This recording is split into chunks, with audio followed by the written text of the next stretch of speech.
To the second day of conference. I hope you've had a good day yesterday, and today will bring us lectures and sessions that I'm sure will be very educational and informative.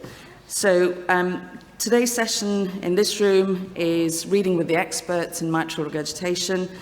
As you know, mitral regurgitation is quite a difficult topic. There's a lot that we have learned, but I think there's a lot we still need to learn about the disease process and the lesion and how we assess things. So without further ado, I'm going to introduce Professor Rick Steeds, who I don't think needs an introduction at BSE. He's a past president of our society and always does really, really good talks. So looking forward to it. Rick. Oh dear, no pressure. I've already had pressure because I understand that Bushra delivered some great jokes yesterday. Tom's got some titters today and I've got nothing but data, I'm afraid. So I apologise straight away about that. So we're told that secondary mitral regurgitation is mitral regurgitation in the context of normal mitral valve apparatus, and that what we're dealing with is a failure of coaptation because of a diseased left ventricle, and that's as a consequence of contractile impairment or pathogenic dilatation. So the example on the left is a transesophageal echocardiogram of a patient with ischemic mitral regurgitation, and you can see some typical features. So that's the classical definition. But really, our understanding of ischemic mitral regurgitation has changed, and it's changed a lot in the last few years in a really interesting way. So I think focus on the bottom part of this diagram, because I think it really demonstrates the changes that you need to see on an echocardiogram to make the diagnosis of ischemic mitral regurgitation. So the first thing that was discovered was, of course, you're more likely to have mitral regurgitation if you infarct your posteromedial papillary muscle, and you're more likely to infarct your posteromedial papillary muscle because it's got a single arterial supply and your anterolateral has two arteries. And then you get this typical apical tethering of the leaflets and a so-called hockey stick deformity. And then an understanding that really actually an awful lot depends upon what the ventricle and the atrial pressures are, and that you need high left atrial pressure and atrial contraction to open the leaflets, but you also want a left ventricle which generates sufficient pressure to close the leaflets when it's ejecting. And then more recently, and something that I find is very interesting and opens up a whole different ballgame of approaches to ischemic mitral regurgitation, is that we now know that the leaflets are not normal in ischemic mitral regurgitation, and they change. And they change like this. So this is a beautiful study that looks at, if you look at panel A, is a normal mitral valve, and that's the mitral valve that you would normally expect to see, where the leaflets open, and then they close, and then they're moving convex towards the left atrium. In ischemic mitral regurgitation, you sort of usually think, well, actually, you should see infarction of the papillary muscle, and then you see caudal retraction, and you see a wall motion abnormality.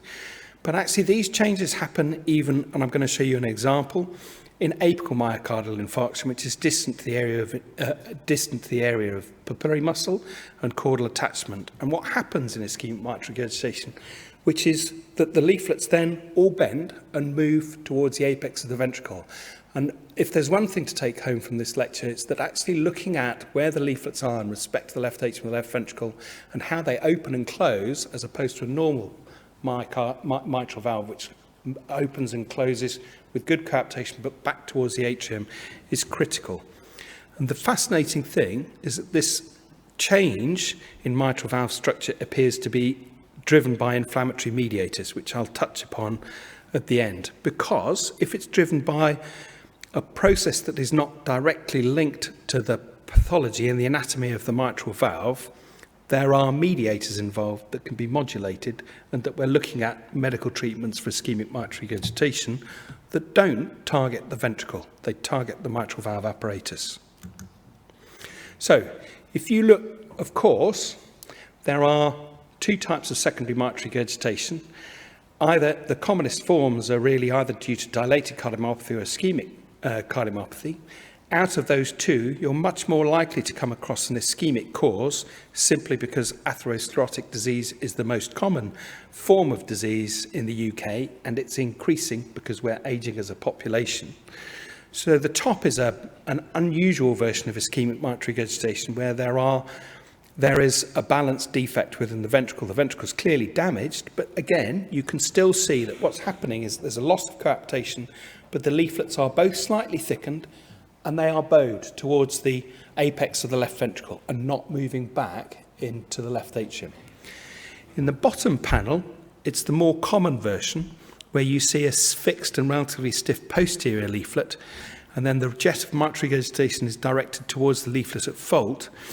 But also you'll notice that the anterior mitral leaflet is moving slightly behind the closure point of the posterior leaflet, and that's pseudo-prolapse.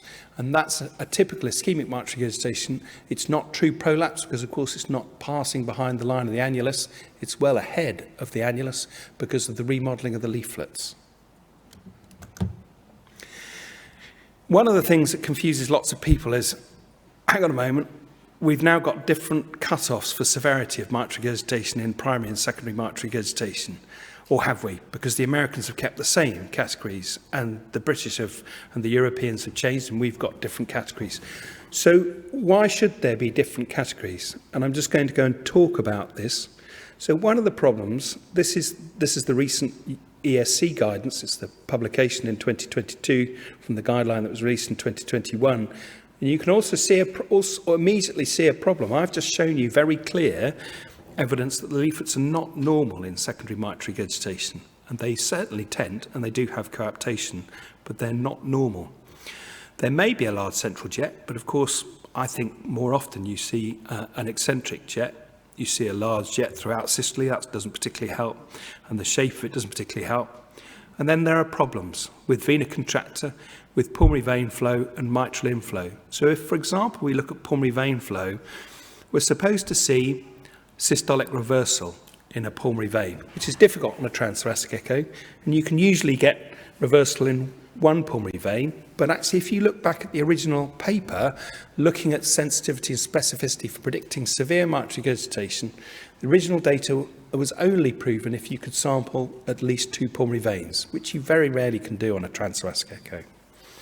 E-wave dominance is very dependent upon left atrial pressure and a low left ventricular end diastolic pressure. Of course, in ischemic mitral regurgitation, where you've got a damaged ventricle, the pressure in the left ventricle is often high. So getting an E-wave above 1.2 can be difficult.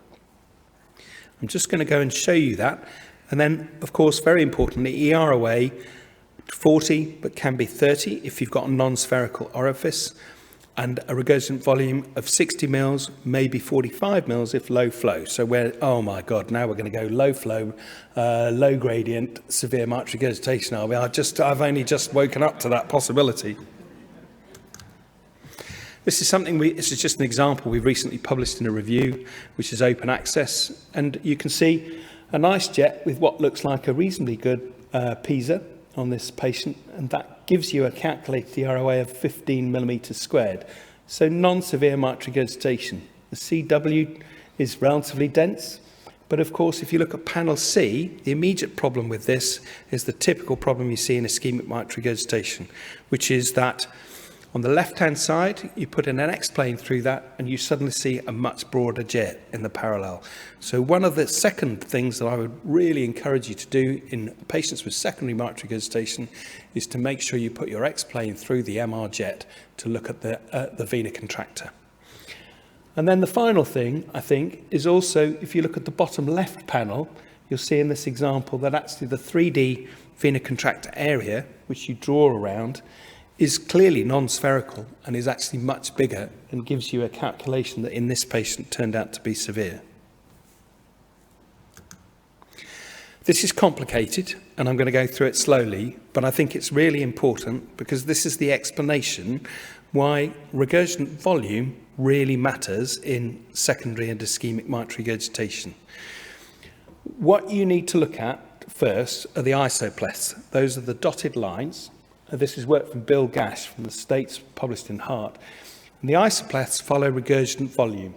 So if you look at the top white circle, you'll see that's a regurgitant volume of 50 mils. And if you look at the bottom black circle, that's a regurgitant volume of 10 mils.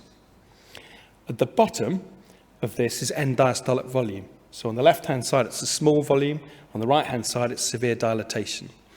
The difference between the white dots and the black dots is that all the white dots refer to cut-offs for primary mitral regurgitation, where there is clear evidence of benefit in outcomes from surgical studies.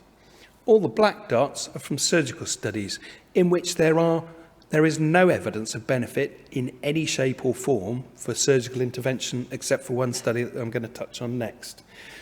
And what's really important about this is that actually if you look at all of these, all the white dots have got bigger regurgitant volumes. Some of them are 30 to 40, but they're almost all much higher, and the regurgitant volumes in the ischemic mitral regurgitation tend to be lower.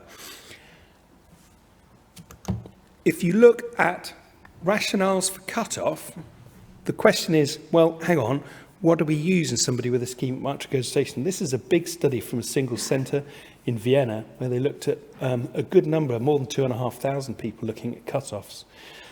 On top left-hand side, I apologise for the Kaplan-Meier. I was already told that it's too early to show too many Kaplan-Meier, so I apologise for this one. Top left is effective regurgitant orifice area, and you can see that there is a nice differentiation between low risk, EROA below 20, middle risk between 20 and 29, and then high risk, which is an EROA above 30. And these were cut-offs derived. So EROA and regurgitant volume above 45 mils is clearly associated with a poor prognosis in these groups. Where you get slightly confused is where the cut-offs for regurgitant fraction are. And regurgitant fraction, I think, is slightly difficult because you're not really measuring what the ventricle sees as a volume. You need to measure the regurgitant volume to really understand the impact that the secondary mitral regurgitation is going to have out on the left ventricle. Because the whole purpose or the whole theory behind correcting secondary mitral regurgitation is that you've got a diseased ventricle, but then you're expecting it to deal with an extra volume load because of the MR. And therefore, if you take away the MR volume load, things should get better for the patient. It's just been very hard to prove. And I'm going to be pretty caustic about some of our options. So let's just look at some of the quantification in this case, which I think is a typical one. The MR doesn't look too bad. In the MDT, everyone goes, well, it doesn't look very bad. And you think, well, come on, guys, please just bear with us for a bit. So left, transesophageal echocardiogram showing thickened leaflets, some coaptation, slightly restricted, but hockey stick deformity. There is a lateral wall motion abnormality with some thinning, and you can see top, both leaflets are abnormal, but they're closing well in front of the annulus, so they've got this typical shift towards the apex of the ventricle and a central jet of mitral regurgitation. E-wave, as I've said, is problematic. It's only 0.5.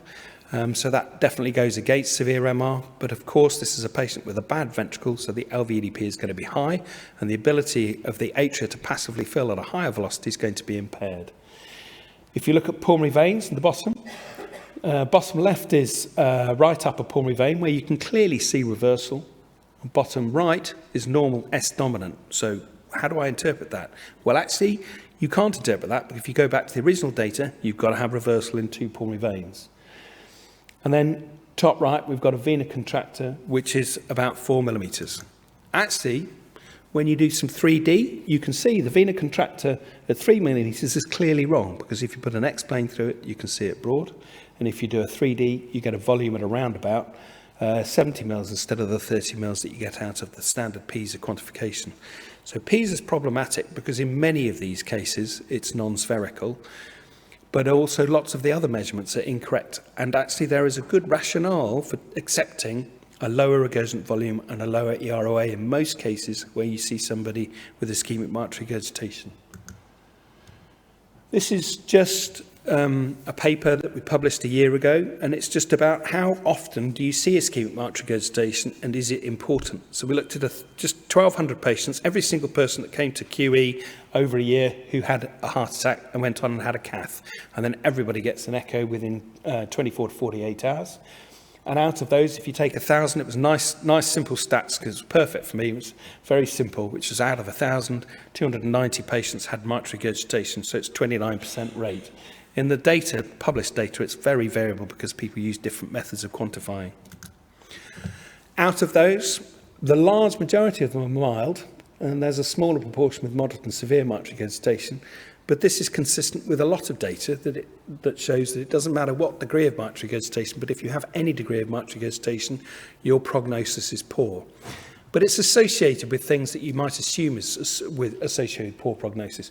Older age, lower left ventricular function, and a lower renal function. So it's probably just a marker.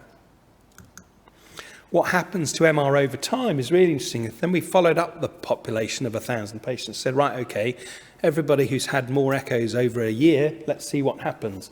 And actually, what happens is that the large majority of mitral regurgitation, whether it's mild, moderate, or severe, does get better. The majority do, but not everybody does. And you can see that out of the mild, around about 17 patients out of the 80 or so got worse at a year, which made me wonder whether or not we should actually then be doing follow-up echoes on patients with mitral regurgitation at 1 year out. Predictors of poor outcome, again, is increasing age. You're more likely to have persistent MR and impaired renal function. So again, the question is whether that's just reflecting the overall quality of the substrate in the patient that you're dealing with. Multiple studies have shown the same thing. Your prognosis is poor. If you have any sort of ischemic mitral regurgitation, your likelihood of dying within a year is pretty high.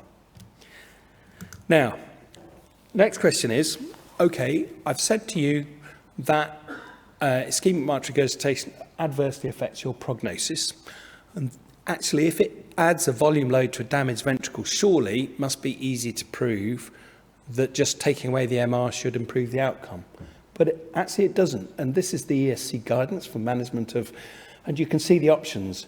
You can possibly offer mitral valve surgery for severe MR at the time of bypass, although there is no evidence to support that. Well, there is one piece which I'm going to go on. You could possibly do, so one of the arguments is about whether or not you deal with mitral regurgitation at the time of an LVAD, or whether you do transcatheter interventions. This is the only positive study in mitral valve at the time of coronary artery bypass. It was the RHYME study, which was run out of London. And it randomized around about 60 patients. It's not a big study. And all it showed at the end of 2 years was no improvement in survival, but actually you got slightly better in terms of your exercise capacity. So you have a longer operation, higher perioperative risk, and you might feel better at 2 years' time. That's it. So all the surgeons, I don't think I'm alone. I still get very cross in MDTs and say, you have no justification. But I've never met a surgeon who says, well, I'm not going to repair that mitral valve, because they just can't leave it alone. This is data from our LVAD population. So what's very interesting is there's an argument about, well, if I've got a badly damaged ventricle and they've got a lot of MR, again, our transplant surgeons are very keen to say, right, well, we better repair the valve before we think about putting in an LVAD. And actually, again, there's no data, because an LVAD is absolutely fantastic at treating mitral regurgitation. You can see, top left, 120 patients with mitral regurgitation over around about 4 or 5 years of LVADs, and you can see that after an average of 12, 13 months, almost all of the severe MR has disappeared. And residual severe MR is extraordinarily unlikely.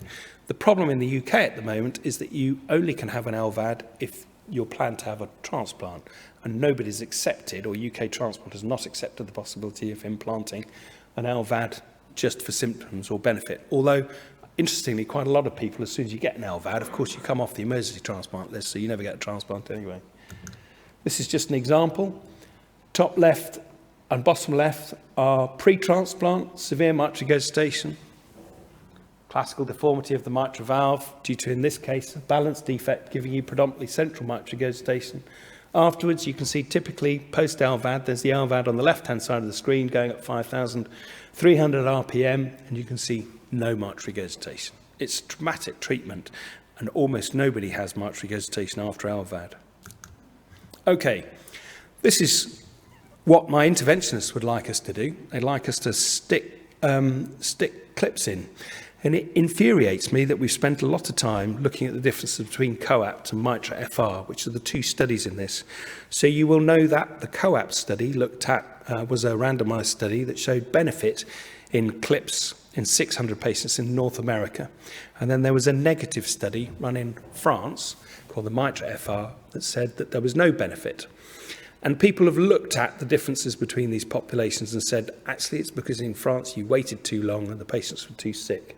So in comparison, there's a couple of things. The EROA, so the severity of mitral regurgitation was slightly lower. The left ventricular function was about the same, but the ventricular dilatation was more severe in the French cohort. So actually, perhaps maybe if you leave it a bit too long, maybe that's one thing. The other argument has been raised is that there is a discrepancy between the amount of regurgitant volume that the ventricle sees and the dilatation of the left ventricle, and that if you have relatively more mitral regurgitation and less LV remodeling, those are the people who are likely to benefit. And those are the current categories under which you give transcatheter edge-to-edge repair, like you do on the left-hand side. This is a guy who ended up with 3 clips and had some mild residual mitral regurgitation, but it took 6 hours of my life, and God knows how much radiation I got exposed to during the procedure. One of the things that infuriates me is that Edwards, I think, made £1 billion profit 3 years ago, and next year the Nasdaq projected to $4 billion profit per year, and they have no plans. So I asked Neil Uren, who's their current lead, whether they have plans to run a transcatheter randomized controlled trial, and they're not, because actually we're all sticking in these devices and spending a lot of time in cath lab, but the evidence behind it is not great. Considerations for TER, I think it's just important because you're going to be asked to do this more and more and more, thinking about what sorts of people would be suitable for this sort of device when I'm echoing them. And actually, it's pretty obvious. These are little clips that are being stuck across the valve, and if you've got lots of calcification, you can't do it. If you've got a cleft, so this was why the patient took 6 hours. If you look at the top, on the right-hand side, you can see a complex jet of mitral regurgitation. In the middle, that big bridge is the transcatheter clip device coming over. And to the left-hand side of the screen, you'll see acoustic shadowing. But actually on the right-hand side of the screen, with an eye, you can see just right next to the clip, there's a cleft. So actually, of course, you can't clip onto a cleft. And that took a long time to try to bridge the cleft with a number of clips, which is the resulting appearance at the bottom, which wasn't perfect, but it reduced the degree of MR. So clefts, which are difficult to see, I think, on transthoracic echo, and actually cords are getting in the way is another problem. Lots and lots of diseases are a real problem. The ones that we've had really great success on are simple P2 scallop involvement. So lots of Barlow disease is a bad thing. Short leaflets might be. An intracardiac thrombus stops people doing things. This is my final slide. And it goes back to this question about how you get a distant infarct, but you still get ischemic mitral regurgitation, you get leaflet thickening. And this is a study in sheep that was published this year, and it's fabulous. And it used CT and MRI and then looked at the detail on the leaflets, and it was treatment with something called cyproheptadine. And it completely reversed the remodeling of the mitral valve leaflets following induced myocardial infarction in sheep. So I wonder, actually, if we don't have to spend 15 or 20,000 pounds on clips or get surgeons to operate in future, but we can target the people, the third of people post-infarct despite optimal medical therapy and catheters, and treat them medically.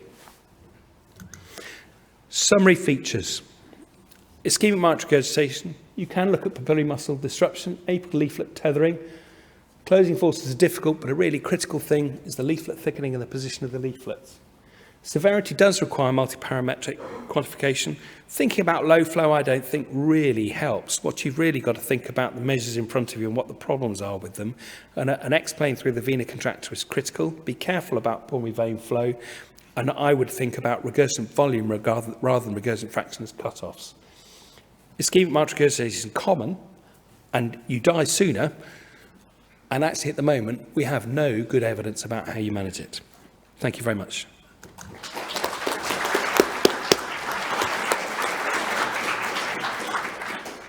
Thank you very much, Rick. As always, that was excellent and comprehensive. What we're going to do is take all the questions together at the end and have a panel discussion. So please don't forget to post your questions online, and then we'll try and get through as many of them as we possibly can. Now, our next speaker, again, really doesn't need any introduction. I was lucky enough to have Bushra as a research fellow many, many years ago. We won't say how long ago, Bushra, but it was a real privilege working with you all those years ago. And from then, Bushra has gone on from strength to strength. She's now a cardiologist at the Cleveland Clinic, London, and at Imperial as well, and is an international expert in valve disease. So, Bushra. Wow. So I have to return the compliment. It was a privilege for me to have worked with you, Mark, and I was so fortunate. I think that's what really catapulted my career into all the things that it's become. So I can only thank you for my heart, really. And you hold a special place in my heart, I have to say. I'm sure I've told you this story before, but just to put it in context, just really quickly, I know I'm cutting into time of my talk here now, but when my daughter was 5 years old, so when I worked with Mark, Mark has this great tradition where he vets everyone around once a year, or at least once a year, to his house, a barbecue. It's great, beautiful garden, lovely barbecue. All the kids come, loads of kids. My daughter's running around. She got to meet Mark. It was really good. She had a great time. We go home. A little while later, I open up a DVD, and on the back of this DVD was all about TAVI and how to do echo in TAVI. Was Mark, and I said, "Oh, Soph, look, sweetheart, look. Do you know who this is? He's famous. Look at that. Look, he's famous." And she said, "Oh yeah, I know who that is." I said, "Who is that?" He goes, "Oh, it's the Prime Minister." I said, "Oh yes, you're right. He is the Prime Minister." So anyway, so on that note, let me just get to my slides. Are they up? Excellent. They don't look a bit like Boris Johnson. Yeah, no, that's true. That's true. So I am going to talk to you about, where my slides have started in the wrong place, sorry. Let me just go back to the beginning. So I'm taking a slightly different approach to this, because what I'm going to do is it's a bit more didactic actually. It'd be nice if you could talk back to me in a way. I'm welcome to any heckling if you'd like to. But what I was going to do was just show you some cases and just kind of illustrate some real life kind of conundrums. And I may even have more questions at the end of this than at the beginning, so sorry if I do. So what I'm going to focus on is mitral valve prolapse.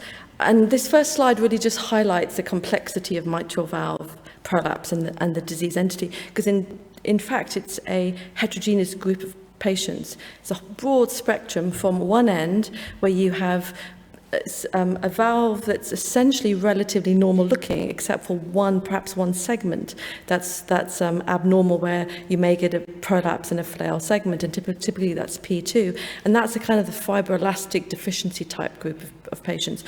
You go through a whole spectrum of different increasing complexity of lesions to the far end, where you get bileaflet, so a myxomatous, thickened, very abnormal leaflets, unlike the kind of thin, normal-looking leaflets for the fibroelastic deficiency. So very abnormal, thickened, prolapsing leaflets involving pretty much the whole valve, and in fact, not just the valve leaflets, but the whole valve complex. And that's not just the cords and the papillary muscles, but it's actually the ventricle. And my theory is, and I think there's increasing evidence for this, is that a lot of this is genetically driven, and you have sort of the non-syndromic, meaning basically just cardiac disease, prolapse in its own right, no other related abnormalities. Then you've got the syndromic type, so you've essentially they're the connective tissue type disorders like Marfan's, loss-down loss, where we know there's an incidence even with Downs, etc. But I think there's a bit more than that. I think there's actually a congenital lesion that is actually progressive and degenerative. And so on the left side of the slide, just to highlight to everyone, we talk about mitral valve prolapse. So this is essentially Carpentier's type classification, where you're describing the leaflets and their motion, and what the primary problem is, whether it's actually the leaflet that's wrong, or whether it's prolapse or restriction, or whether it's annular dilatation. But the key thing to say about this disease entity is that while prolapse is the major primary problem, you do get varying degrees dependent on where you are in the timeline of annular dilatation and indeed leaflet restriction, when there is caudal tethering, when there is calcification. So just to be aware of that. So my first case, and I've just selected things, so there'll be bits of data that are missing. Forgive me if they are. If you have burning questions, just shout out and ask me. So this is the first lady. She was 69, so relatively young, came in with a short history of progressive breathlessness within literally 6 weeks or so, and she had quite severe, initially couldn't walk 10 yards, and was found to be in overt pulmonary edema. And this is what we found. So just to quickly describe, you can see the left ventricle not really dilated, seems to be working, trying to work quite hard, but perhaps not as hyperdynamic as I might expect, because you can see a very eccentric jet of mitral regurgitation. It's anteriorly directed, and because we can see prolapse, that does implicate the posterior leaflet, obviously, because it's an anterior jet. You can see the prolapse here, and you can see this white, very bright region, which probably looks like calcification. And in my book, whether is this fibrosis, is calcification? Well, actually, can you see the dropout, the echo dropout below that? Well, that's got to be calcification in that case. So there's also a little bit of aortic regurgitation. I don't know if you've noticed anything else, but I'll just keep going about this heart. So you can see a very eccentric jet. We've done a calculation of the severity based on the PISA calculation, and you can see that it's a very large effective regurgitant of this area, and the regurgitant volume is huge, well above the severe range. So this is clearly severe mitral regurgitation, a dense jet on the continuous wave.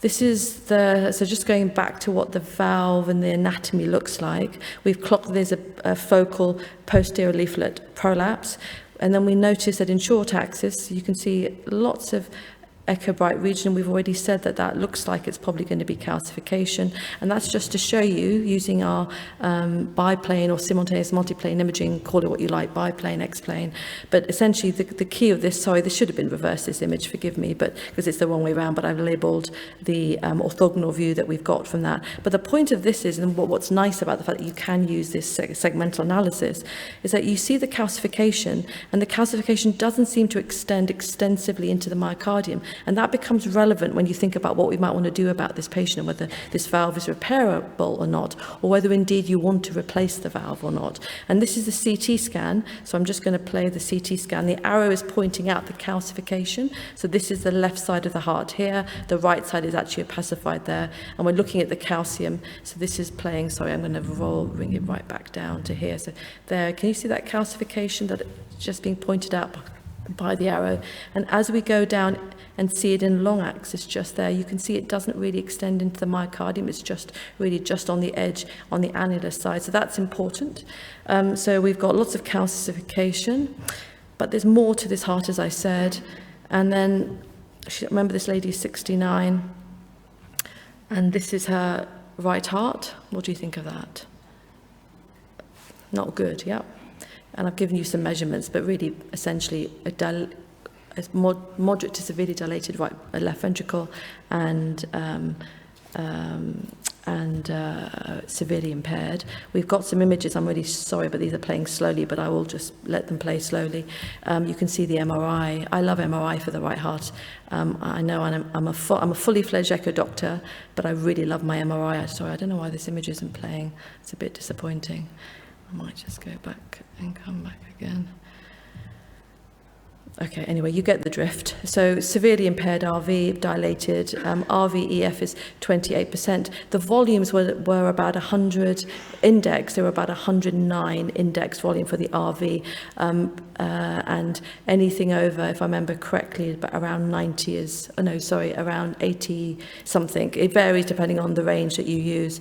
That it means it's dilated. So it's moderate, at least moderate to severely dilated, this RV is. So this is a problem. So what do we do with this patient? So you've got severe mitral regurgitation, we've got RV dysfunction. So let's just close the loop on our assessment. So here is our TOE, and I'm just playing a roughly 0, 50, 90, 135 view. And in the last view, you actually see the segment. You can see the P2, it's P2 prolapse. You can see the caudal rupture, and you can see that it's not just prolapsing, it's flail, there's total loss of coaptation there. So if I stop the image in the right place, you'll see there, so there's total loss of coaptation, so that's flail. It's the definition is a version of the leaflet tip into the LA, which is kind of what this is doing. So when you see a gap like this, it's got to be severe MR, there's no doubt about it. So this is severe, and we've already quantified it, and it fits with severe. This is what it looks like on 3D.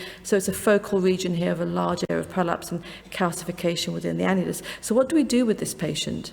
She's presented in heart failure. She's got LVEF of 40%. So she's symptomatic, she's meeting the criteria for intervention on a class 1 level. These are the ESC guidelines. But the problem for us is that, and what doesn't feature in the guidelines, is she has severe RV impairment. So what do we do with this lady is the question. Can we do our operation, our standard operation on her?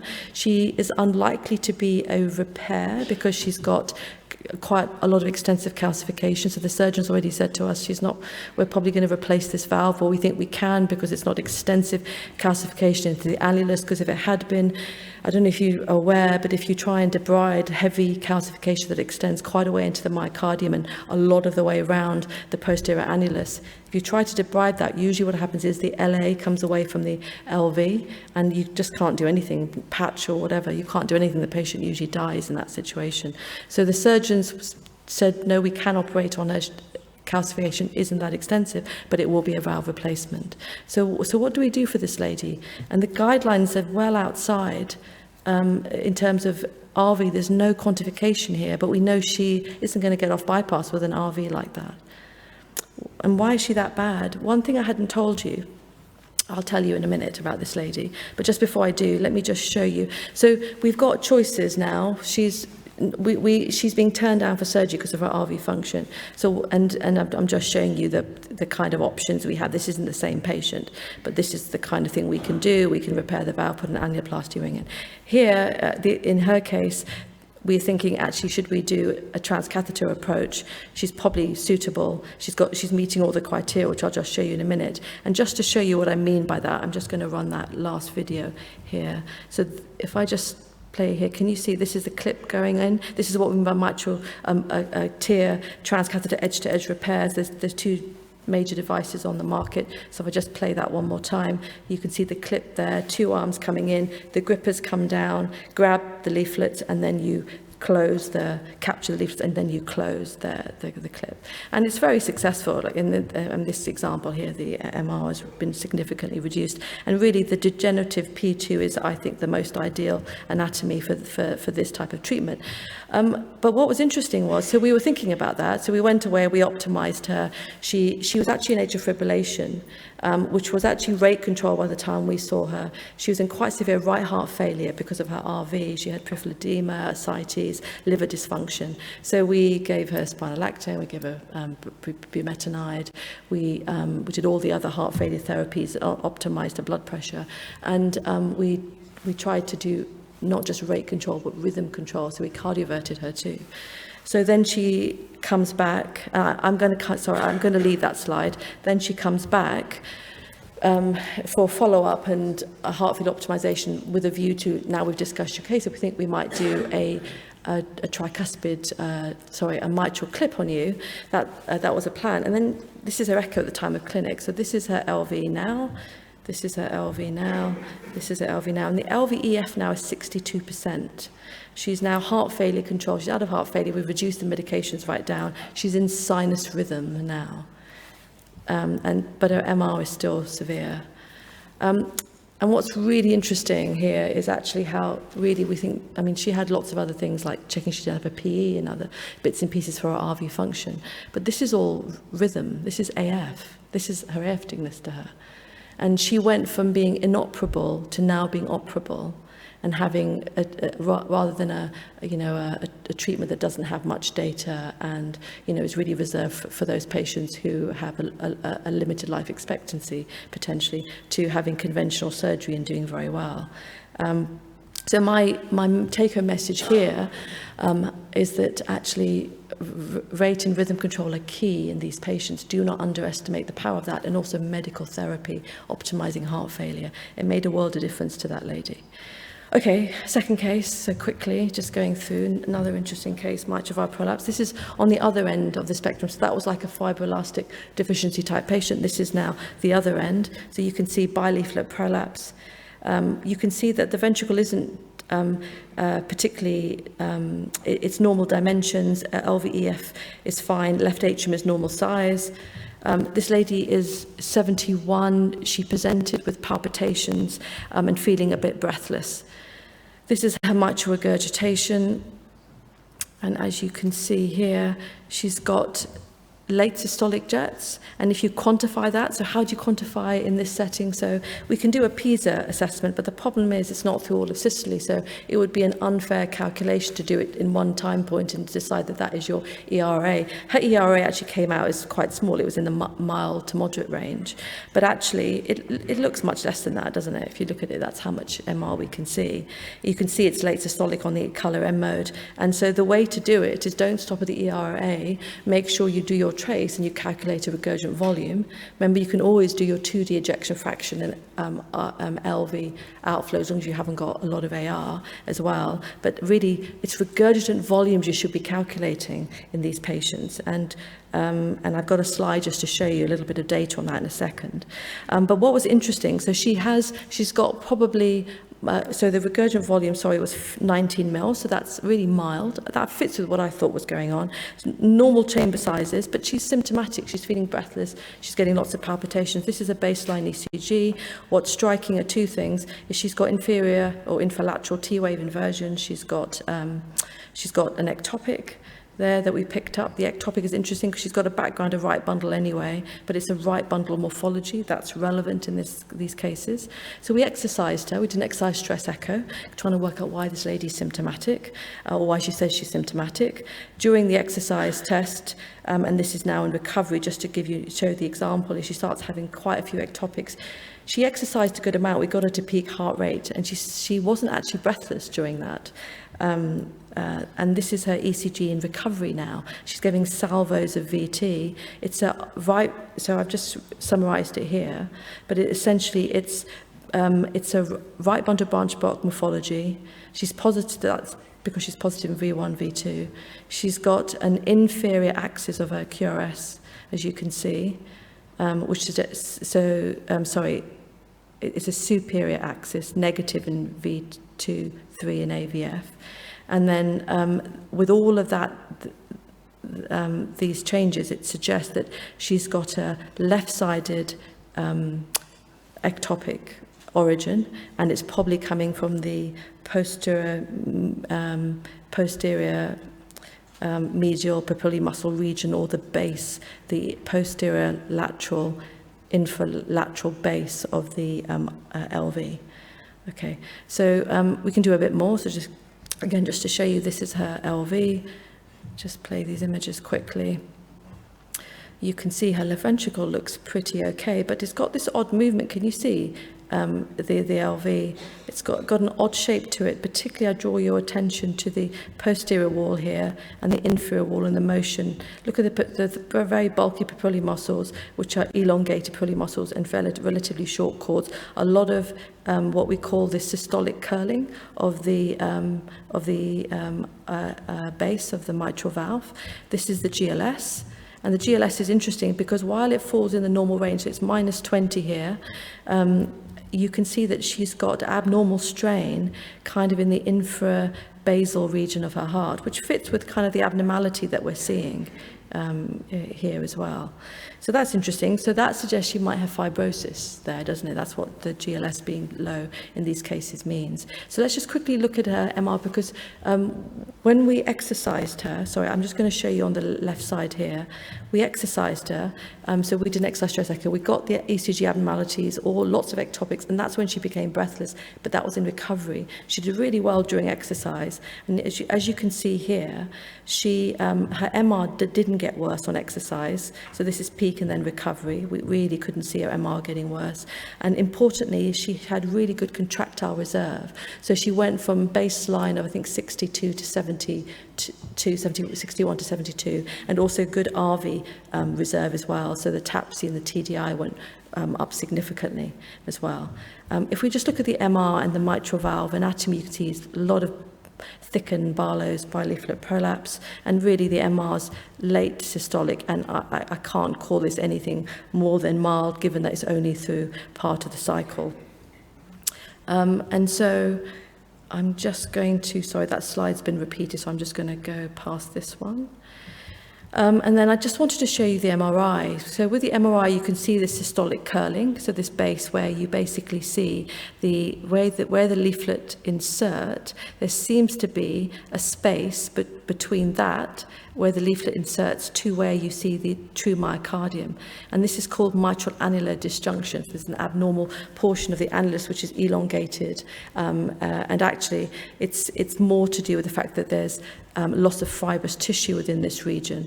And I think part of this is actually just the way the leaflet inserts rather than the concept of the fact that you have displacement of the leaflet into the myocardium, which is what it suggests. But that's a separate issue. That's more my view on what I think is going on. But the key thing about this slide is to show you is that GLS correlates very nicely with fibrosis within that inferior and inferior basal wall. And just to show you, her coronaries were normal. There wasn't anything major going on to explain those. So she has mitral annular disjunction. She has MR that isn't severe. She has an LV that does well, has got contractile reserve, but she's symptomatic because of her ectopics, basically. So we're happy now through all those assessments that we're not dealing with primary valve problem in the sense of the regurgitation, or indeed a primary LV dysfunction, but she clearly has an abnormal, some form of cardiomyopathy going on. And I just want to just quickly highlight these patients there. They really do present with palpitations. They may get breathless, but it relates to their palpitations. They often have this mid-systolic click. They have these ECGs as I've described, and that specifically it's the mitral annular disjunction with fibrosis. And the key thing with these patients is they have an increased risk of sudden cardiac death. So the debate is what we do about these patients. Oh my gosh, it's such a debate. Where to begin. But just before I would just summarize this case, just to show you here that the data really, so there are various things we can do. I'm not going to go, I just put this slide because I know this is being recorded just out of interest for other things about the MR and how we assess it in this setting. But just to highlight that there is some data showing that actually when it comes to outcomes, when in these late systolic jets, really you want to be doing a regurgitant volume rather than relying on the ERA.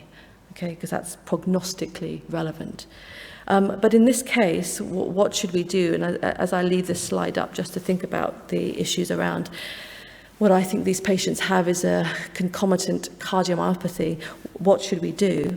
Is really, we haven't got a lot of MR. So if we had lots of MR and she's having lots of ET, it's easy, just repair the valve or treat the valve. But she doesn't. So what do we do about the arrhythmia? Should we put an ICD in? But well, she hasn't had any pre-syncope or syncope. She hasn't had sustained VT. She hasn't, done anything silly. So the answer is no. She doesn't really fit with that criteria. But we know her risk has increased. So what can we do to help her? And actually what we did was we did ablation. So she had regions where she had fibrosis, there was targets, so she underwent 2 lots of ablations. She got better, the ectopics didn't go away, in fact she had another origin for her ectopics too, but the major symptoms did improve and she's being followed up. But in the past what we've done is we've just operated on these patients because we don't know what else to do. Well, I haven't, but others have. I have to say because I don't agree with it, but others have, the surgeons have. But they don't improve their arrhythmia, just to be clear, because I have a bunch of patients that I look after who've had their valves replaced, and one a while back had an out-of-hospital cardiac arrest. I mean, they survived, thank God. But they had their valve repaired because they were having so many ectopics, but it certainly didn't take away their risk of sudden death. So I don't know what to do with these patients, but what we do is we don't send them for surgery unnecessarily because it carries risk, and because repairing a valve and the outcome of that and failure and durability becomes an issue, and also there's an operation.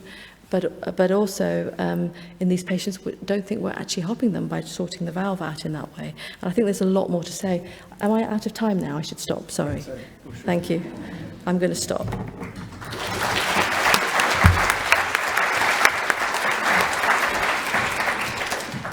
Thank you, Bushra. You've opened a huge can of worms mentioning the MAD patient. I don't mean mental health state, but the mitral annular disjunction that none of us know what to do with, but thank you very much for your great cases. I'd like to introduce Dr. Tom Ingram now, who is an imaging specialist from Shrewsbury, although I believe that Got a transfer. He's getting a transfer Unlike soon. Lopetegui, I've decided to move to Wolverhampton. To Wolverhampton, Yeah. So Shrewsbury's lost, Wolverhampton's gained. Thank you, Tom. Yeah. Okay.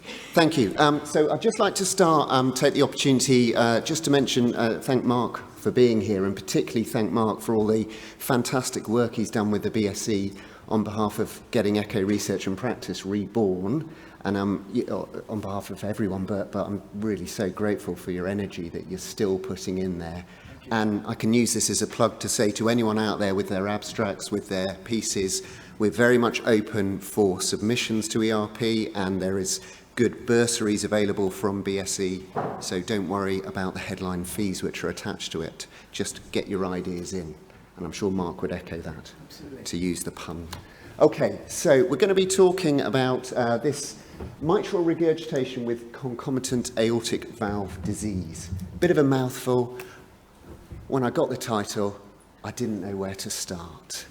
And I just kind of thought, well, it's a fight, isn't it? This is a fight. This is a battle of the two titans of echo, the two valves fighting it out together, trying to decide which one's more important. And I've recently moved into an age bracket that I have to tick on those forms where you start to not want to tick that next 10 years up decile. But anyhow, I kind of thought, well, it's an opportunity for me to use some chronologically inappropriate cultural references. So what better than do that, and for the young people in the audience not to know what I'm talking about, than say, this is what we've got to do. We've got to have a fight, haven't we? Decide which one's going to win. Which one is most important? And I guess if we're going for that approach to it, let's think a bit about the etiologies. So in the blue corner, we've got our mitral regurgitation, and these are all the various etiologies of mitral regurgitation, which I won't go through. There's several. And in the red corner, we've got our aortic valve disease, and these are the various etiologies of aortic valve disease. And if we're taking a completely simplistic approach to this situation, it's like, okay, where do these match up? Let's match them up. Let's see, across the two, we've got concomitant disease, same disease process. And this is where we have to understand that things are not that simple in the heart as ever. And the particular point to start with is that aortic and mitral valve disease rarely share a common etiology. Now, as in all good rules in medicine, they're there to be broken. And it's an acute systemic insult which will cause a shared etiology. And that could be thoracic radiation exposure, infective endocarditis, rheumatic fever. But rather fascinatingly, even when you do have those systemic insults, it rarely is balanced in the effect on those valves. And it tells you that so much more is going on top of that insult. It's the interplay of that insult against the hemodynamic demands, which are quite different for the mitral valve and the aortic valve. They're under different pressures at different stages of the cardiac cycle. So let's just work through some of these shared etiology cases. So this is a case of mine. A young lady who'd had childhood lymphoma treatment with mediastinal radiotherapy. This is her first echocardiogram I had back in 2017, where we have some changes to the aortic valve. It's certainly not normal in appearance, but still functioning well. And then unfortunately for her, she managed to progress to severe aortic stenosis slap bang at lockdown in 2020. And like I'm sure so many of us around the room, I had a hairy few months trying to nurture her through via telephone calls and advice till I could eventually get her to see a cardiac surgeon, because clearly she was too young to even consider TAVI. And we did get her through to her aortic valve replacement, and she's doing very well now with her mechanical valve. But if we look on the right-hand slide there, you can see although you've got severe aortic stenosis, the mitral valve is still coping pretty well and hasn't taken the same hit at all. And then the contrary here is a case of a lady much older who'd had rather aggressive therapy for breast carcinoma with fairly indiscriminate, I think, back in the mid-90s, radiotherapy to the left side of her chest. And that has resulted in quite significant late calcification and stenosis to the mitral valve, and it's of a pattern, as is the case when it's an acute systemic insult, that's kind of scraggedy, raggedy. You can't really attach it to a neat rheumatic pathology or something like that. There's just lots of muck going on there. And then, I'm not going to talk too much about this, Laura's going to talk in a minute about endocarditis, but we've got two cases here, and why is it that you've got one valve affected more than the other, the mitral on the left, the aortic on the right? But that is very much the case. And lastly, rheumatic heart disease, as I said, systemic insult. Here you've got both the mitral and the aortic valve affected by it, but I'm sure you can appreciate with the 3D picture, the mitral valve takes a far bigger hit more often than the aortic valve in terms of functional impairment. So let's come back to where we were at the start. And we've got to take a bit of a jump, haven't we? We've got to think about the heart in its entirety. And it's very much the case that the mitral valve pathology in these situations is a response to aortic valve disease progression. So on the left, we've got a case of severe aortic stenosis with preserved ventricular function, and then as the disease progresses, becomes more significant, the heart starts to struggle, symptoms occur, you have severe aortic stenosis with poor left ventricular systolic function. And that will have a knock-on effect on your mitral valve function. And that's what we're seeing in this diagram here. So on the left is your normal appearance of a heart, and then if we pocket in some aortic valve pathology, be it stenosis or regurgitation, we're aware that that will result in ventricular decompensation. As the heart struggles, it compensates, then decompensates, it dilates, and you have your associated mitral regurgitation. Now, you may in this process have a bit of aortic valve disease that's tickling along in the background that accelerates matters, and we'll talk about that a bit later. But this is the primary driver of what is going on with mitral regurgitation and concomitant aortic valve disease. So let's look at assessing this through echocardiography. And this is a case study which I'm going to choose to use for the remainder of this talk. So this is a lady, 69-year-old lady, who's admitted to hospital having been fit and well with decompensated heart failure. Do we have a pointer, by the way? There isn't one here, I can see. No, don't worry. I'll jump and point, but I can't quite. Never mind. Oh, well. Okay, so we'll just do it through the medium of chat. That's easier. Okay, so this is a case here. This lady, and I'm not saying I did an angiogram before an echocardiogram. That would be madness. I'm just putting that up there to point out we're not dealing with associated ischemic cardiomyopathy here. So this lady is admitted to hospital. This is our initial level 1 echo that we would be doing, our first picture we'd get. And very much you've got your dilated left ventricular cavity, and as Rick was so neatly pointing out earlier in a talk that I can only aspire to be able to give to that degree of accuracy, the mitral valve is giving you that almost appearance where your brain's starting to trick and say, oh, is there associated rheumatic disease, something like that? But no, it's that hockey stick appearance of the tenting out of the mitral valve with the dilatation of the ventricle. So we carry on with our echocardiogram, and the aortic valve is clearly struggling. We've got severe aortic regurgitation. It fills more than 2/3 of the LVOT diameter. And we've got a pretty good idea then with our colour M mode that there is going to be some mitral regurgitation as well, which we'll move on into in a second.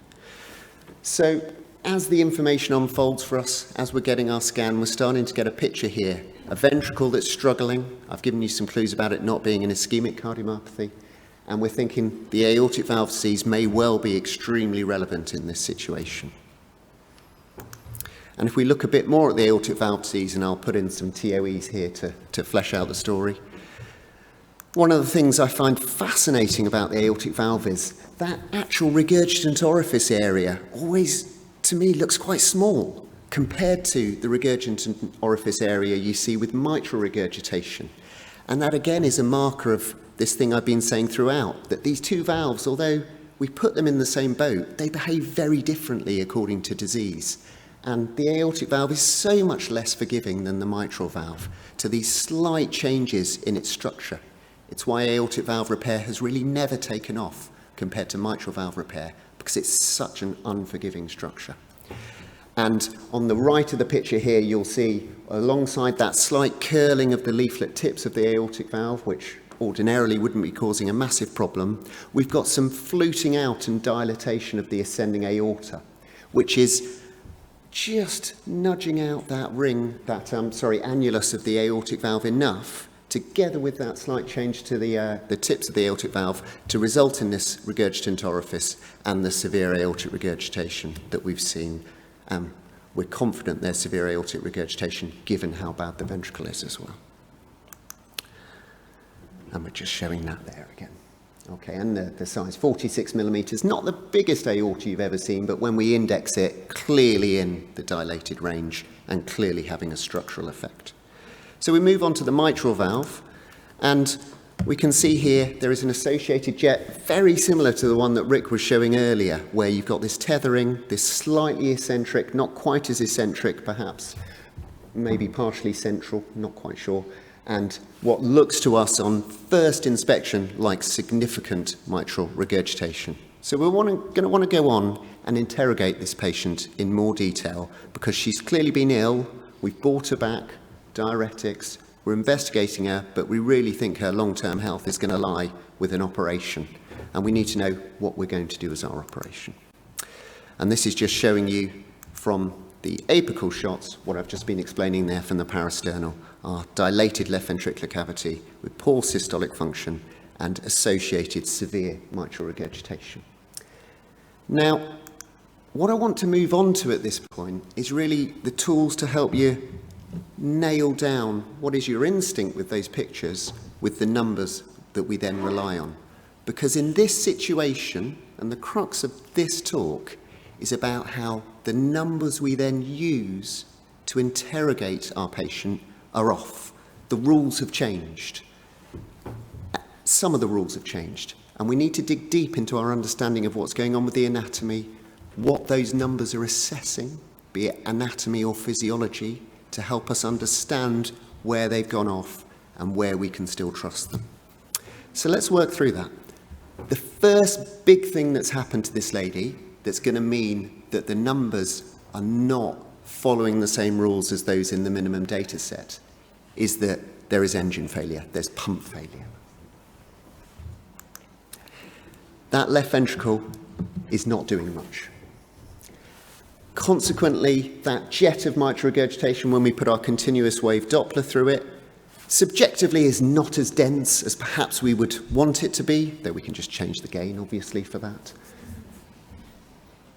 The Vmax, not something we use to assess severe mitral regurgitation, but the Vmax actually gives us an LV to LA pressure difference of less than 100 millimeters of mercury, so we know we're not generating a huge amount of forwards pump, as assessed by looking at the backwards pump.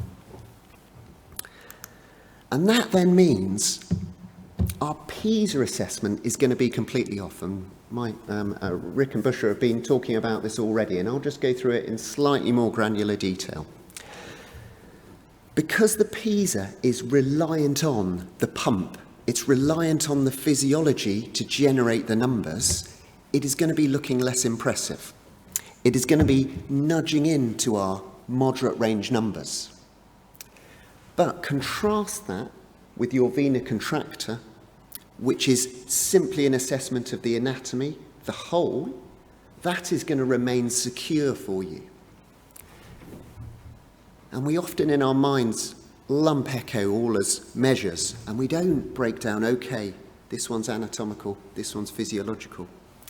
And it's one of the great things I've done doing quality assurance in my department is when we did a study of assessing mitral regurgitation, and we realised that the patients where everyone got really confused were when they had poor ventricles compared to the ones where they had good ventricles. And it was a fantastic learning journey for all of us to go through the variables in assessment of mitral regurgitation which are affected by poor LV function compared to those that aren't. And you can clearly draw a dividing line there between physiology and anatomy. So the vena contracta remains helpful. And then the second thing which is going on alongside that pump failure is you've got competing interests to fill the left ventricle. So you've got both the aortic regurgitation jet and LV inflow across the mitral valve competing to fill the left ventricle during diastole. And that's going to have some significant numbing effects on the numbers that we're looking at. And so, seeing as we're here in London, next door to the Palace of Westminster, I want to draw on an analogy from our local environment to help explain that in more detail. And so if we just think about the Palace of Westminster, where the Queen lay in state recently, as the left ventricle. And there were some very large queues of people trying to get into the Palace of Westminster in order to pay their respect and see the Queen, going via the normal routes. And then there were some other people who decided that they would go by different routes to the same place. And there were competing interests. That has an effect on your assessment of the Doppler profile of aortic regurgitation. The deceleration slope, which we use to try and assess the severity of AR, will underestimate the severity of aortic regurgitation present, as that mitral inflow means that the ventricle, those two become competing together because of the increased mitral inflow with mitral regurgitation. And contrast that against this case here on the right, which is someone with a much steeper aortic regurgitation deceleration slope, seen in a case of isolated aortic valve endocarditis, because you haven't got that massive inflow through the mitral valve of aortic regurgitation jet alongside the forward flow needed for stroke volume, effective stroke volume into the aorta. And if we look at that same phenomena from a different angle in our suprasternal windows, that competing interest will declare itself as you only have isolated early diastolic flow reversal in the descending aorta rather than a hollow diastolic jet. But just remember, in this situation, that pattern is also seen in acute severe aortic regurgitation and a non-accommodated left ventricle. So again, these rules are there. You have to be wise to the whole picture in order to interpret all of your numbers. So we go back to our case, and I think this fits quite nicely with the discussion we've had earlier about surgery in these patients. And this lady went to an incredibly sensible surgeon. He's very sensible. He did my father-in-law's bypass surgery about 15 years ago, and he's still doing very well. And she clearly needed her aortic valve replacing. She needed an ascending aorta, an interposition graft, so you spare the sinus of Valsalva. You do not have to reimplant the coronaries. But he felt that would be a long operation. And so in this situation, given that we discussed the mitral valve and we thought the mitral valve wasn't looking too diseased, actually the best thing for this lady was to limit the length of the operation and not do an associated mitral valve repair. And it was the right call, because this is her post-operative echocardiogram. And when that left ventricle has calmed down, when we've taken away that loading of the aortic regurgitation, it's allowed to work again. And yes, it's not quite perfect. If we look on the top left image, there's a little bit of, not quite prolapse, but certainly malalignment of those two tips. But there's still enough of the coaptation zone to effectively offer a near watertight seal there. So I think that was very much the right call for the operation. And just a bit of an interesting aside, the surgeon felt the aorta didn't look normal, and so they sent it for histology, and there was an associated giant cell arteritis for this lady's presentation. So shows you've got to be looking all over to find out what's going on. And she went on to see a rheumatologist. The thing about those cases is they're often burnt out, and so active disease modulation drugs is probably what you need, you don't need at that point, because they've already had the damage. But it does help you to explain why such a dramatic appearance happened. So just feeding on from what I said about operating in these patients, and this is from Hart a few years ago, just a proposed algorithm relating to mitral valve disease with aortic stenosis, but I think the same rules apply as with our lady here. And I won't go through it in detail, but it's just stating that if you've got severe mitral regurgitation, especially given the availability of transcatheter therapies these days, if there's no major anatomical lesion, then, and you feel that the mitral regurgitation could potentially improve with resolution of the aortic valve disease surgically, then you don't necessarily need to go in and do both at the same time. And this is a very clear case here about how those guidelines make total sense. And common sense is something we all need to be aspiring to at every opportunity of every MDT, I think. So just to summarise, concomitant mitral and aortic valve lesions rarely share a common etiology.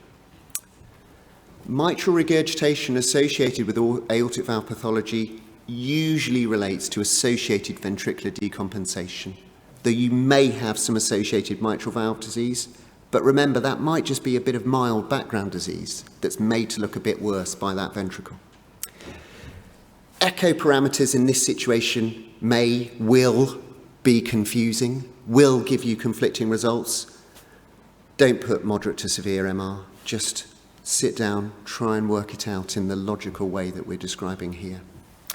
And to help you through that logical journey, consider if that echo variable that you're measuring is an anatomical one, such as the size of a hole, which doesn't flex particularly with LV failure, or a physiological one, which will very much be dependent on the left ventricular function. Okay, thank you very much, everyone, for listening.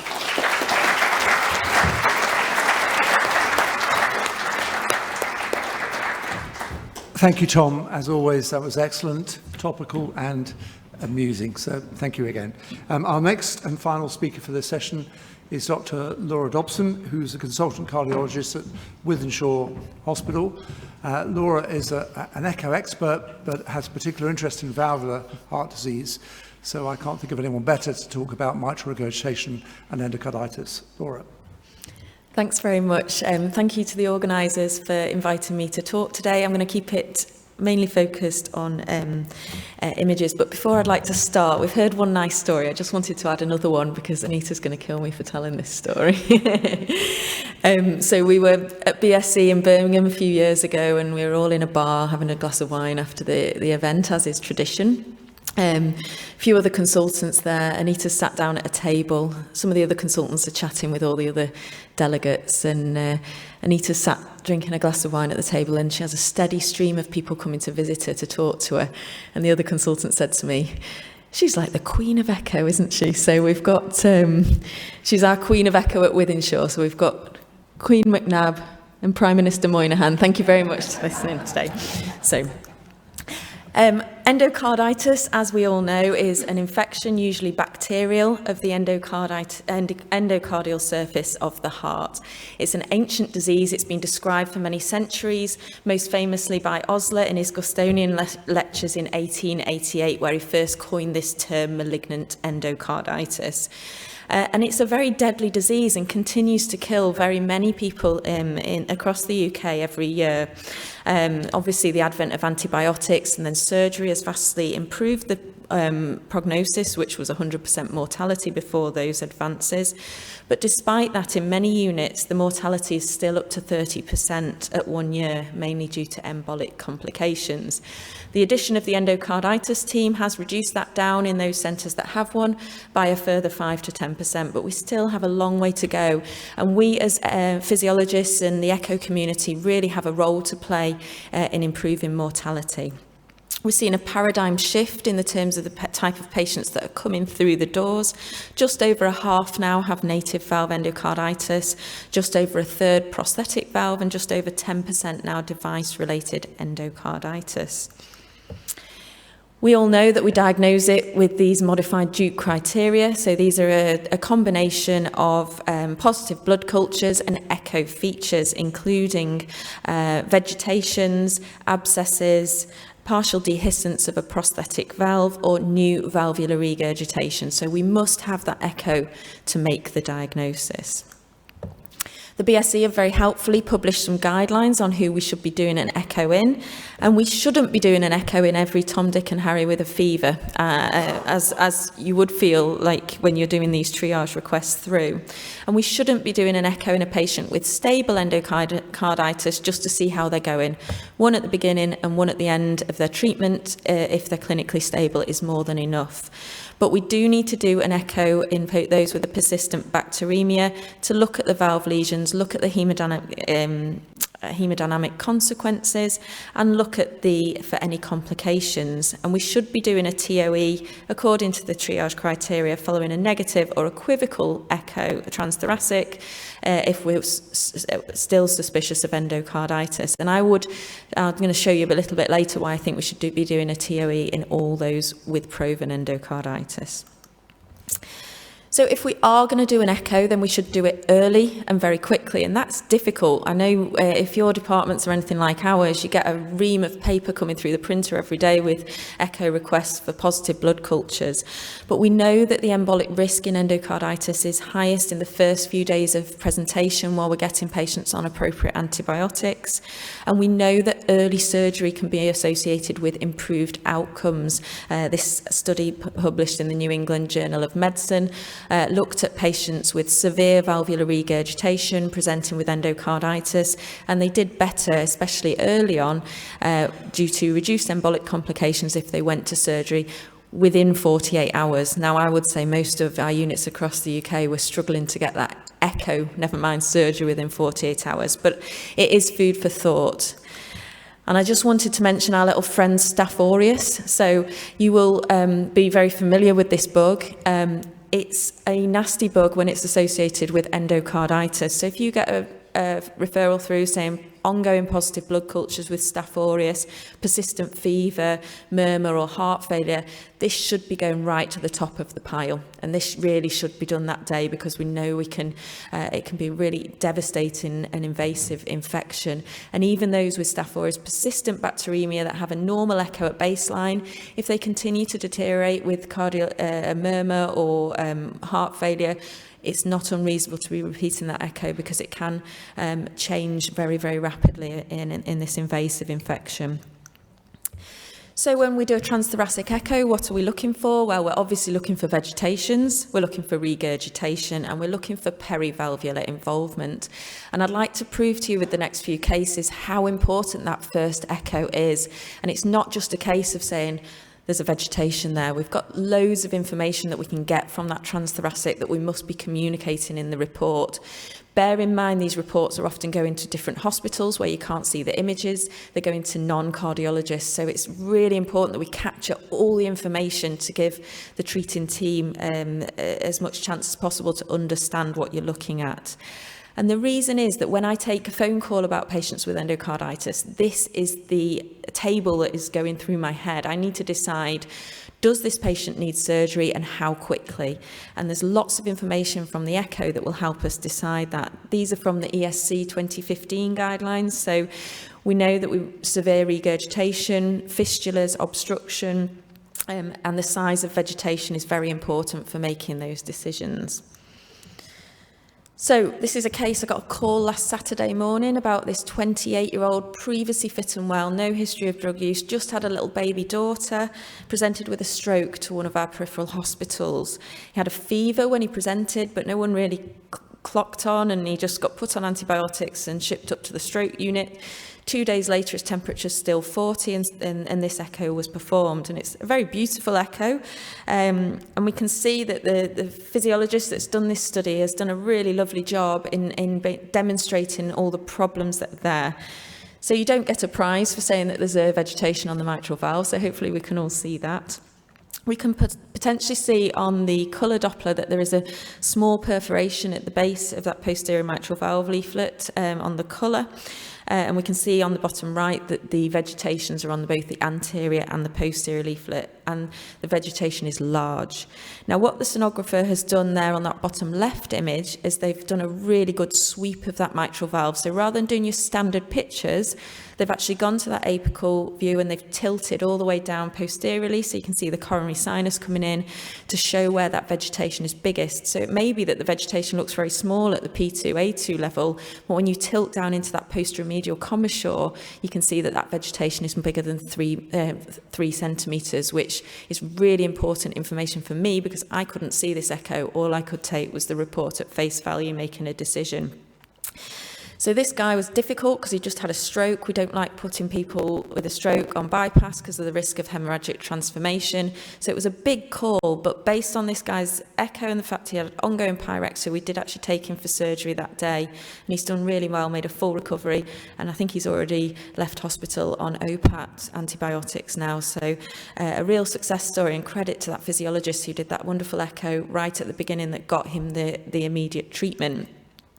And just to prove to you that we don't always need a TOE and that TTE pictures are sometimes better than TOE pictures, this is his intraoperative echo, and I just wanted to show that we didn't do a TOE because we had enough information from that echo, the TTE, to make a decision. And we can see again the large, highly mobile, embolic looking, or with the potential for emboli on that mitral valve. And again, that's the same on the right, that's the same picture as we got from the TTE. So a very low picture looking at the coronary sinus and the posteromedial commissure. Vegetations usually appear on the low velocity side of the valve. So traditionally in mitral endocarditis, you will see them in the left atrium. However, this is just the exception to the rule, because we all love an exception to the rule in cardiology. This is a patient with primary aortic regurgitation due to aortic valve endocarditis, and you can see on the middle there that vegetation on the aortic valve. And you can see what's happened there is that jet of aortic regurgitation is hitting the underside of that anterior mitral valve leaflet. And if you can imagine you have a scab on your hand and you pick the scab off, then you've got an area there that's prone to bacteria attaching to it, and that's exactly the same process that's going on in your heart. You have the shearing of the endothelium, and the bacteria which is within the blood in the bacteremia attaches onto that sheared area and causes what we call a kissing vegetation on the underside of that valve leaflet. So the next table that I'm thinking about from the ESC guidelines is this very helpful table here, just to help with the nomenclature. So it's really important when we're communicating amongst ourselves that we're using the right nomenclature. I'm not going to talk about what a vegetation or a perforation or a dehiscence is, because I think that's pretty self-explanatory, but I want to go through some of these other terms. So the surgeons will define an abscess as a perivalvular cavity with necrosis and purulent material not communicating with the cardiovascular lumen. And we will see that on echo as a thickened, non-homogeneous perivalvular area with echo-dense or echo-lucent appearance. And I don't obviously have a pointer, but we can see this patient here with the aortic root and a vegetation on their aortic valve. And then just above the aortic root, there's an area of echo-lucency, and you can see as the probe turns, you can just see that coming in and out of the plane. And above that, there's an area of echo density with small vacuoles of sort of echolucency within it. And that's a very classical abscess appearance. So that's an aortic root abscess extending down the aortomitral curtain, which will require very extensive surgery, patching, potentially a root replacement. So it's nice that the surgeon understands what they're expecting when they're going to go in for the operation. A pseudoaneurysm is a perivalvular cavity communicating with the cardiovascular lumen, and we will see that as a pulsatile perivalvular echo-free space with colour flow Doppler. And you can see on this image there's a perforation at the base of the posterior mitral valve leaflet, and that jet of mitral regurgitation is causing pressure on the left atrial wall and has actually caused that pseudoaneurysm and that defect that you can see just above the posterior mitral valve leaflet with colour flow going into it. And finally, a fistula, a communication between two neighbouring cavities through a perforation. And we can see that on the echo. We can see here, it looks like a dehisced valve, but it's not actually. It's a fistula from the aortic root into the left ventricular outflow tract. And this was a patient that had previous endocarditis, and these were the long-term complications. So we've got to look at regurgitation as well. It may be very straightforward, like this patient. You can see on the bottom right, they've got a small vegetation, or what looks like a small vegetation on the TTE. But there is significant mitral regurgitation there, seen from all angles on the echo. But if it was always that easy, that would be great. When we have acute severe mitral regurgitation, it can be very difficult to see on the colour, and the colour can underestimate it. So use all the tools in your toolbox to estimate the mitral regurgitation.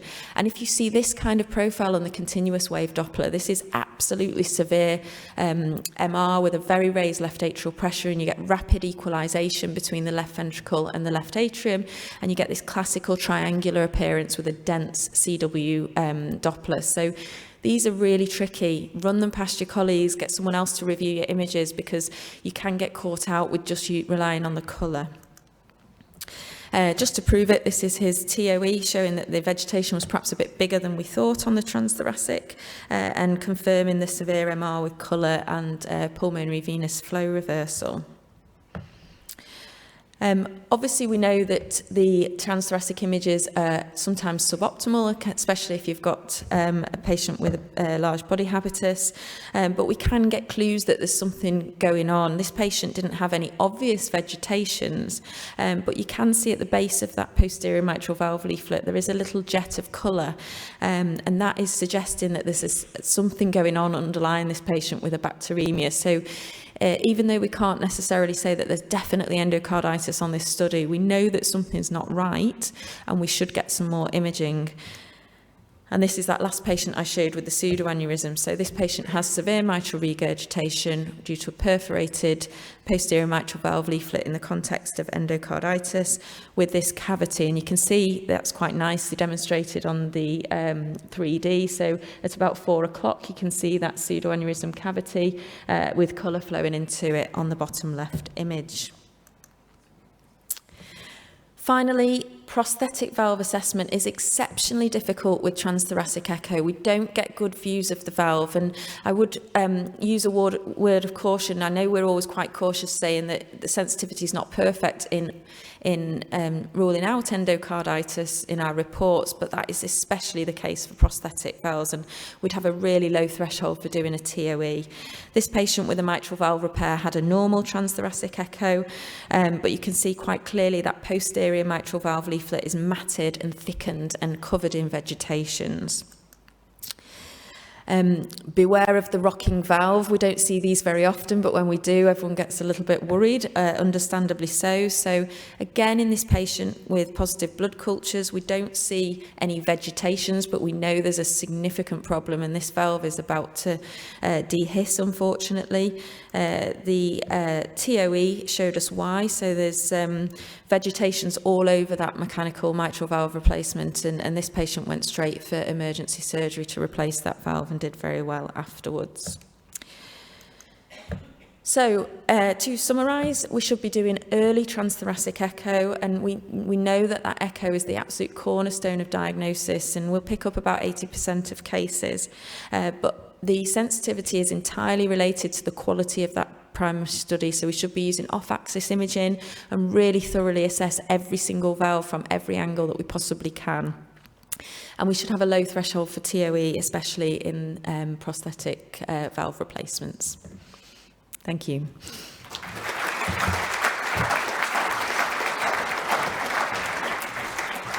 Now then, I'm aware that coffee break looms, but as you can imagine from a session like this, there are loads and loads of questions. So I'm just going to take 5 minutes of your coffee break just to ask a few of them.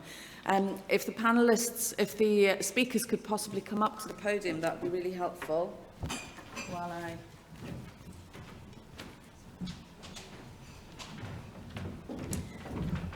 So, thank you.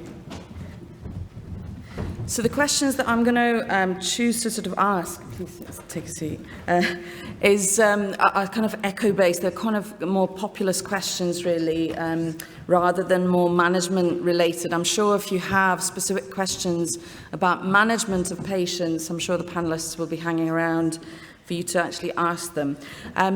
But first of all, just a show of hands of people that have access to a transthoracic cross-plane or biplane probe. Okay, so we're nowhere near there in terms of providing that in the transthoracic setting, but I would like to ask Rick, because there's a lot of questions about biplane, cross-planing the vena contracta and the Pisas and so on. So how much emphasis do you place on the cross-plane modality? Okay, it's a really important thing to do because it tells you two things. The first thing is that you're underestimating the degree of regurgitation, and the second thing is you can't rely on your ERA because you're going to underestimate it. If you look at the data, some people suggest that you average what you get out of the two. I don't think that's terribly helpful, really. What you're actually trying to do is it's a warning sign that actually your standard multi-parametric quantification is going to get things wrong. Okay, so the following question is, how often do you therefore go on to a TOE? So, because most of the people with TOE capabilities usually do have that cross-plane capability as well in our country, I think. So how often do you take them to a TOE if you don't rely, or do you have another tack to sort of get that cross-plane data? So I think probably out of us as a group, I think we've all discussed about how much TOE we get. I suspect that in general we underuse TOE and that we have an opportunity to really define it. I use sedation. Most of my patients don't find it complicated. Our complication rates are incredibly low. And what the most important thing to do is to define when somebody wants an operation, because we're all trying to make sure that people are operated in a timely fashion before they develop symptoms or left ventricular dysfunction. And all of the recent guidelines have pushed the concept of trying to intervene in a timely fashion. Whether it's mild or it's moderate disease, I think it's less significant and less important, although you're shot in my department if you said mild to moderate or moderate to severe. If you're getting moderate and you're wondering about whether it's severe, then I would go to further assessment. And I don't think on TOE you always get the answers, and you've got to think more about it. But you go back to it. Not everyone has low, high left ventricular end diastolic pressure. So E-wave and the ratio between the mitral valve and LVOT VTIs, that's a really simple and easy measurement as well. Thank you. I also, just another thing, which I think is really interesting, is that those people doing stress echo, so one of the studies that Edwards are funding at the moment is looking at that group of patients who have MR and the MR gets worse because they have a particularly poor prognosis. So actually, I think Mark probably has much more to say about that. I suspect we're going to see a surge in the amount of stress echo for mitral regurgitation quantification. Okay, thank you. So going back to the questions, Tom, if I could place this in your doorstep. The question is about sort of afterloads, so hypertension, and how you assess AR in the context of somebody with uncontrolled hypertension, or for that matter, how you assess MR in that context as well. I mean, like the other physiological variables I was saying in terms of left ventricular function, it is another challenge to the cardiovascular system which is going to throw your numbers off. And I mean, the classic thing with aortic regurgitation is the wide pulse pressure, and it may make that more exaggerated in a hypertensive situation, or indeed a lot of hypertension actually drives up the diastolic element, particularly anxiety-driven hypertension. So it may mask that appearance. So I think it ultimately is, I would say, in a pragmatic way, the hypertension, if it's truly uncontrolled in terms of the patient arrives anxious in your clinic, then you've got an opportunity to just repeat the scan a bit later, hopefully when things have calmed down and some of those elements have resolved. If it is uncontrolled and they need to return to their primary care setting for better treatment to allow you to then mediate between moderate and severe, okay. if you're very confident that it's severe wherever you are, then you don't need to do that. And it comes down to what I was saying earlier about those variables which are gatekeepers for anatomical reasons as opposed to physiological reasons. And you can lean more on your anatomical ones to be extra confident in that situation, that the noise is noise. Thank you. Bushra, can I ask you something? This wasn't actually part of your talk, but it's a question I'm sure you'll be able to answer. So opposite now, sort of preload. Do you look at the IVC and do you take the IVC dilation or diameter into account when you're actually reporting your mitral regurgitation? That's a good question. So IVC in terms of filling, so an underfilled patient, I guess, is one part of it, will affect everything to do with the heart, won't it? It will affect the right-sided filling, which then will affect forward flow, and then what happens in the left side. So I always clock if the ventricle looks a bit underfilled. I always make a comment on that because that's actually going to then reduce the severity of the MR, potentially, make even the LA look small when it isn't maybe. So all these factors, and it's more of an issue in functional. And then, so in that setting, I would always come back to look at anatomy. Anatomy tells you everything, because if anatomy is abnormal, if you've got prolapse, if you've got flail, and you don't think there's a lot of MR, then you've got it wrong. And the opposite, I guess, if they're overfilled, or if we're talking about pulmonary hypertension, and the reason for why your IVC might be delayed because your RA pressure is up, then yes, that affects the whole assessment in terms of severity and risk stratification. Just to add, I don't know if that's working. Just to add to that, that's another factor that when we're doing the TOEs in this patient, you often might get to the last patient on your list at 1 p.m. and you ask them when they last had something to drink, and it was 5 p.m. the night before. And I know that we've occasionally given patients a bag of fluid, or you've used metaraminol, Anita, before during the test. Long time ago. Fluids.